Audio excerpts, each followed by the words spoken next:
गांव के देसी चूल्हे पर बनाया पिज्जा चाउमीन।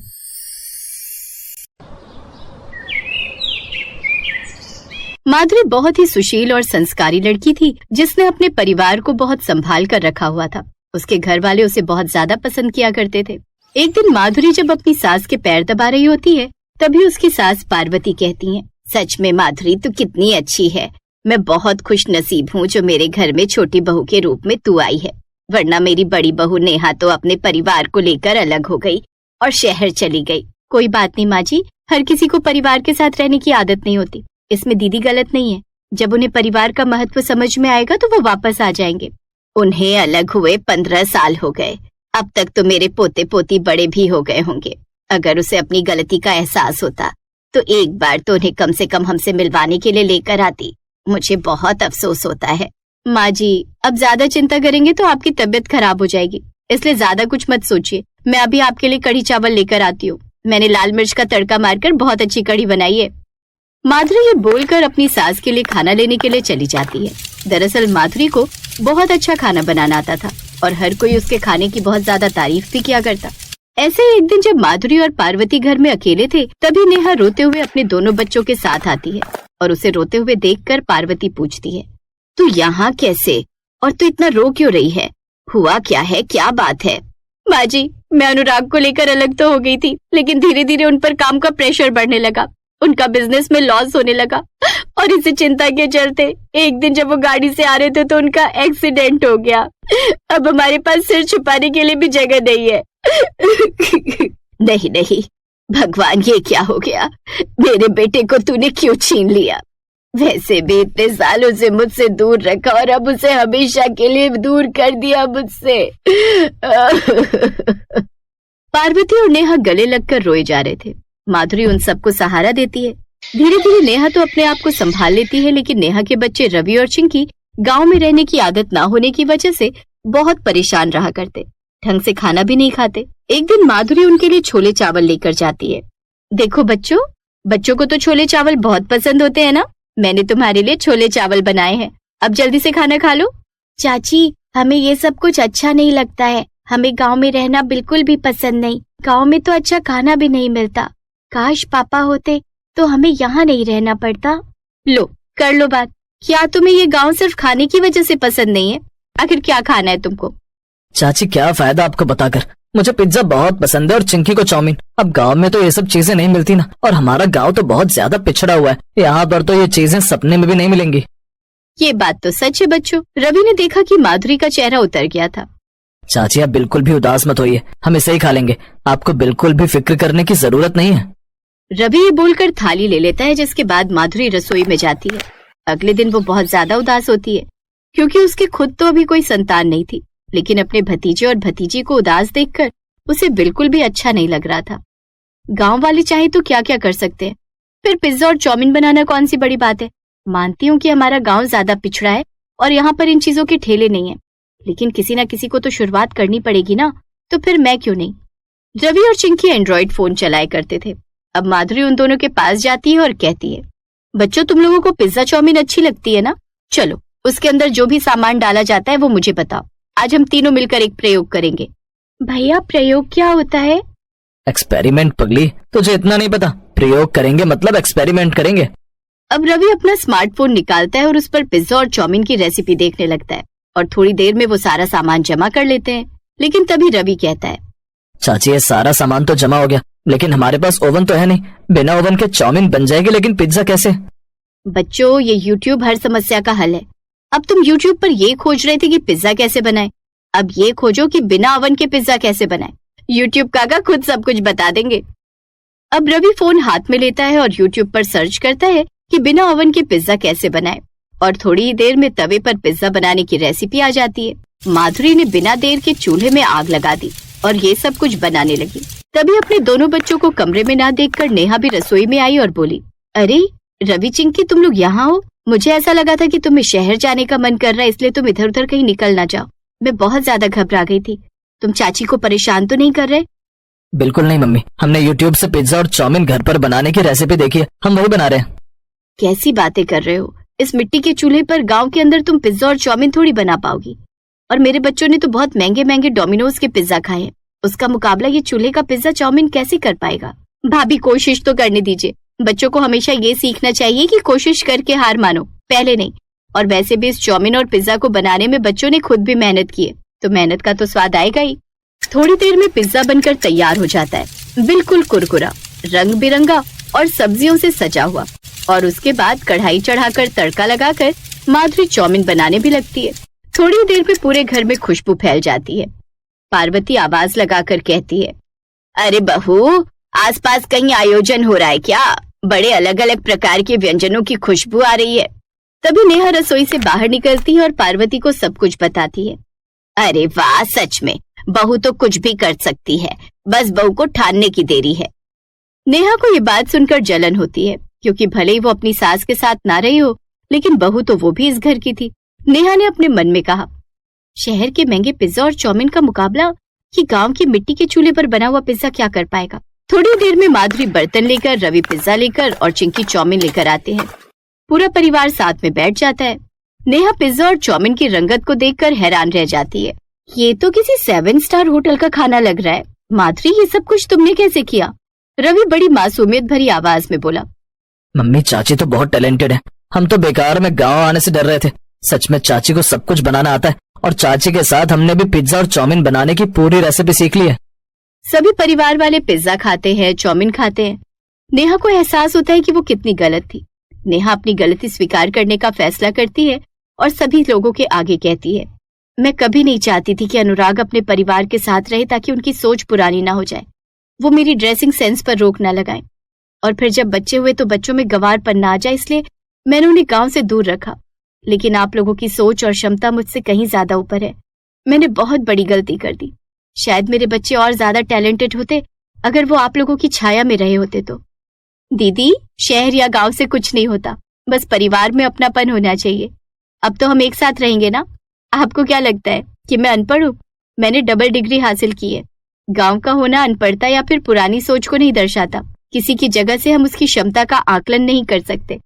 अब माधुरी और उसका पति मिलकर पूरे घर की जिम्मेदारी को संभालने लगते हैं। नेहा के साथ माधुरी भी रवि और चिंकी की परवरिश में सहयोग किया करती, और अनुराग के मरने पर मिलने वाली पेंशन से दोनों बच्चों की पढ़ाई अच्छे से हो जाया करती है। और इसी तरह जब भी बच्चों का कुछ भी खाने का मन हुआ करता, तो माधुरी उनके मन को मारे बिना उन्हें वो चीज परोस दिया करती। लेकिन फिर भी गांव की मिट्टी के चूल्हे पर बना हुआ वो पिज्जा और चाउमीन हमेशा बच्चों को याद।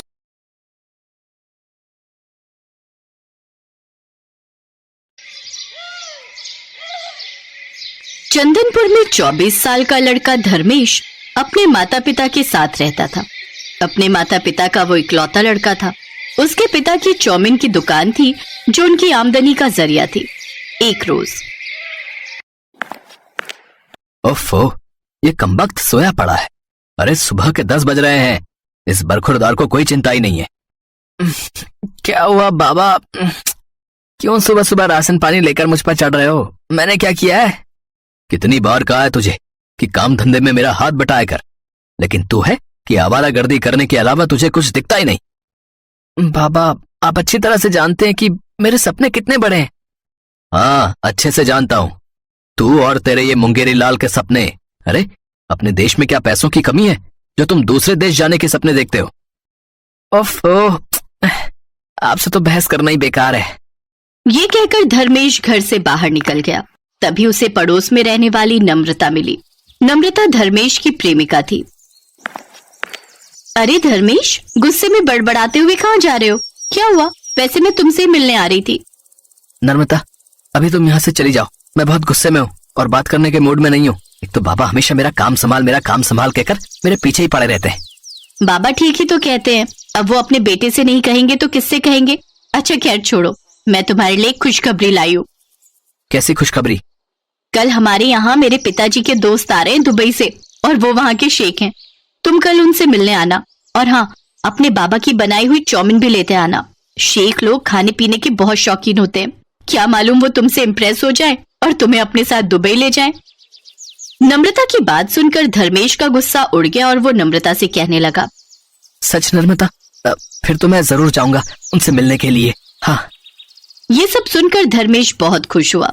अगले दिन धर्मेश अपने बाबा की बनाई हुई चाउमीन लेकर नम्रता के घर आया और शेख को देखकर कहने लगा, गुड मॉर्निंग सर, ये लीजिए फॉर यू।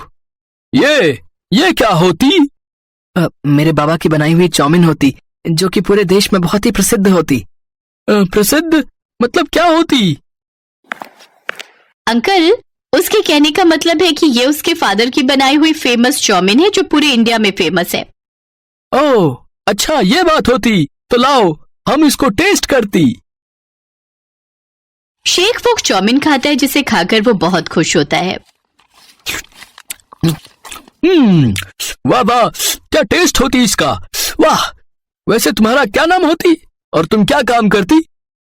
मेरा नाम धर्मेश होती और मेरा सपना है कि मैं दुबई में जाकर नौकरी करके पैसे कमाती। अब मेरा मतलब है कि कमाऊं।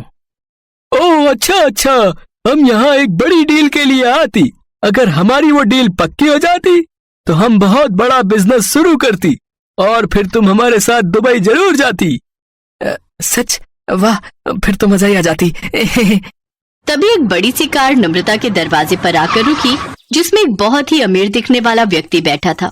शेख उस अमीर आदमी के साथ कार में बैठकर कहीं चला गया। धर्मेश भी खुशी खुशी अपने घर चला गया और सारी बात अपने बाबा को बताई। उसकी बात सुनकर मदन लाल कहने लगा, बेटे, तुम आज तक मेरी दुकान में पूरी तरह नहीं बैठे, लेकिन मैं दावे के साथ कहता हूँ कि तुम जिस दिन मेरी दुकान में पूरा दिन बैठ गए तो तुम्हें अंदाजा हो जाएगा कि मैं एक दिन में कितना कमाता हूँ।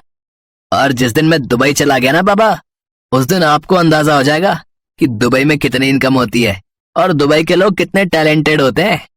मदन बिना कुछ कहे वहां से चला गया। 2 दिन बाद जब धर्मेश शेख से मिलने नम्रता के घर गया तो शेख काफी उदास बैठे थे। ये शेख साहब को क्या हुआ? क्या बताओ बेटा, मैंने शेख साहब को मना किया था कि कोई भी डील करने से पहले अच्छे से सोच समझ लें, लेकिन उन्होंने मेरी बात नहीं मानी। दरअसल जिस आदमी के साथ इनकी डील थी उसने इन्हें धोखा दिया। वो इनके सारे पैसे लेकर फरार हो गया। अब हम क्या करती? वो पैसे हमें अपना घर बेचकर बिजनेस में लगाई थी। हमारी तो कुछ समझ में नहीं आती। तभी वहाँ मदन लाल आ जाता है और वो कहता है, मैं तुम्हारी मदद कर सकता हूँ। मेरा चाउमीन बनाकर बेचने का काम है, जो कि ऊपर वाले की दया से बहुत अच्छा चल रहा है। अगर तुम चाहो तो मैं तुम्हें वो काम सिखा सकता हूँ और वो काम करके तुम बहुत जल्द पैसे कमा सकते हो। और चाउमीन बनाकर बेचना कोई बुरी बात नहीं है। तुम ठीक कहती, हम तुम्हारे साथ अब वो काम जरूर सीखती। उस दिन के बाद शेख मदन लाल से उसकी स्पेशल चाउमीन रेसिपी सीखने लगा। कुछ ही दिनों में वो बहुत अच्छी चाउमीन बनाकर बेचने लगा और ये सब देख धर्मेश अपना माथा पीटने लगा। ये क्या नर्मदा, कहा मैं शेख के साथ दुबई जाने का सपना संजो रहा था, लेकिन ये शेख तो मेरे ही बाबा से चाउमीन बनाना सीखने लगा, जिससे मुझे सख्त नफरत है। ये बात सुनकर नम्रता मुस्कुराने लगी। उधर शेख कुछ ही दिनों में अच्छी से चाउमीन बनाना सीख गया और अब उसने अपना एक ठेला लगा लिया जिस पर शेख चाउमीन वाला लिखा था। आओ आओ चाउमीन खाओ, जो भी शेख के हाथ का चाउमीन खाती उसे बहुत मजा आती। शेख की आवाज सुनकर एक ग्राहक उसके पास आया। अरे ये क्या, एक शेख चाउमीन बनाकर बेच रहा है? लेकिन क्या ये सचमुच का शेख है या सिर्फ उसके जैसे कपड़े पहनकर बेच रहा है? क्या तुम सचमुच के शेख हो? हाँ हाँ, हम सचमुच का शेख होती। बोलो तुमको कितनी प्लेट चाहिए होती? अरे वाह, एक शेख के हाथ की चाउमीन, वो भी भारत में। आज तो सचमुच मुझे अंबानी जैसी फीलिंग आ रही है। शेख साहब, तुम जल्दी से 2 प्लेट बना दो मेरे लिए। शेख ने उस आदमी को जल्दी से चाउमीन बनाकर दे दी। उसे खाकर वो आदमी बहुत खुश हुआ। अब कुछ ही दिनों में उसके ठेले पर खूब भीड़ लगने लगी और उसे काफी अच्छी कमाई होने लगी। एक शेख के हाथ की चाउमीन खाने तो अब लोग दूर दूर से भी आने लगे और उसके साथ फोटो खिंचवाने लगे। ऐसे उसे चाउमीन बनाकर बेचते हुए काफी समय हो गया और अब उसने अच्छे खासे पैसे इकट्ठे कर लिए। फिर एक दिन वो मदन लाल के पास जाकर बोला, हमारे साथ जो फ्रॉड होती उससे हमें लगी कि इंडिया के लोग बहुत बुरे होती, लेकिन तुम हमारी मदद करी और हम तुम्हारा एहसान कभी नहीं भूलती। सच कहूं तो शेख साहब, हम भारतीयों के लिए मेहमान भगवान समान होता है, और जब मुझे पता चला कि मेरे ही देश के एक आदमी ने तुम्हारे साथ धोखा किया है तो फिर मेरा फर्ज था कि मैं तुम्हारी मदद करूं, ताकि आप मेरे देश के लिए कोई भी मैल रखकर हमारे देश से ना जाएं। आपका बहुत बहुत शुक्रिया होती। अब हमारे पास इतने पैसे होती कि हम अपने देश वापस जा सकती और अपना घर भी छुड़वा सकती। साथ ही अब हम वहां पर तुम्हारी रेसिपी वाली चाउमीन का एक बहुत बड़ा रेस्टोरेंट खोलती और उसका नाम हम तुम्हारे नाम से रखती। साथ ही धर्मेश, तुम भी हमारे साथ दुबई चलती और हमारे रेस्टोरेंट में काम करती। बोलो, चलती ना? नहीं शेख साहब, अब हमें किसी भी चीज की जरूरत नहीं है। अब हमें समझ आ गया है कि अपने देश से बढ़कर कुछ नहीं होता। मैं जिस चाउमीन के लिए हमेशा अपने पिता का मजाक उड़ाता था, आज मुझे समझ आ गया है कि उस काम की यहाँ कितनी कीमत है। और मैं ये भी जान गया हूँ कि कोई भी काम छोटा या बड़ा नहीं होता। तो फिर भला मैं अपने पिता का जमा जमाया काम छोड़कर क्यों जाऊं? तुम बिल्कुल ठीक कहती, लेकिन फिर तुमको जब भी हमारी जरूरत होती तुम दुबई हमारे पास आ जाती। अच्छा, अब हम चलती। शेख सबसे विदा लेकर वहां से चला गया और मदन ने धर्मेश को गले से लगा लिया। अब धर्मेश भी अपने पिता का काम संभालने लगा। कुछ समय बाद धर्मेश की शादी नम्रता से हो गई और सब खुशी खुशी रहने लगे।